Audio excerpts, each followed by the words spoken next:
अस्सलाम वालेकुम स्टूडेंट्स, कैसे हैं आप लोग।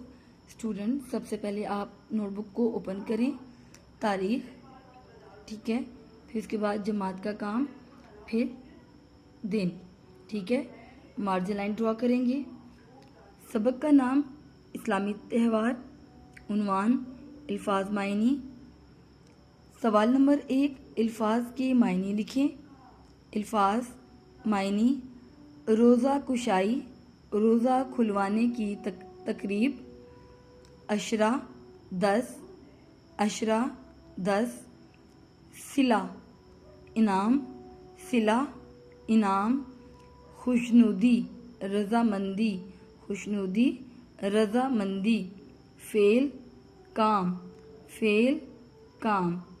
तवाज़ो मेहमान नवाजी, तवाज़ो मेहमान नवाजी। रज़ा, रज़ा मर्ज़ी, ठीक है। ये अल्फाज मायने आप लोग अपनी नोटबुक पर लिखेंगे और उनको याद करेंगे। Thank you, have a good day.